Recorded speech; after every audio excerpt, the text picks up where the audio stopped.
కాపులు తాగుతా ఉంటారు అని చెప్పేసి మీరు ఒకసారి అన్నారు.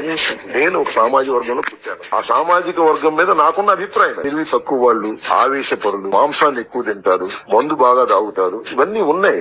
ఆ కమ్యూనిటీలో అవి ఎక్కువగా ఉన్నాయి. అందరు తాగుతారు, చాలా మంది అవుతారు. అంటే సర్వే చేశారా ఏంటి మీరు? సరిగ్గా అవసరం లేదు. ఇంకొక ఇల్లు ఉందండి. ఇంకొకటి అండి, ఇప్పుడు నిన్న జరిగిన దాంట్లో పవన్ కళ్యాణ్ గారి గురించి వాళ్ళ అమ్మాయిలు చెప్పారు. సినిమా యాక్టర్ జీవిత రాజశేఖర్ గారు వీడియో బయటకు వచ్చిందండి. అది కూడా మీకు చూపిస్తాను. కాదండి, ఎందుకంటే పవన్ కళ్యాణ్ గారిని మీరు కాపులే కదా మమ్మల్ని చూడండి అంటే, పవన్ కళ్యాణ్ గారిని మీ నాన్నగారు ఏ విధంగా తిట్టారు, పెట్టి తిట్టారు. ఇప్పుడు జీవిత గారు చెప్పిన మాట ఏంటంటే, చిరంజీవి గారిని తిట్టిన దాకా రాంబాబు గారు మమ్మల్ని ఒత్తిడి చేసి ప్రెస్ మీట్ పెట్టిన దాకా మమ్మల్ని ఫాలో చేసి మమ్మల్ని ఒత్తిడి చేశారు. చిరంజీవి తిట్టమని చెప్పింది వాళ్ళే అని చెప్పి రాంబాబు గారు అని చెప్పి జీవిత గారు ఇప్పుడు ప్రెస్ మీట్ లో ఇచ్చారు.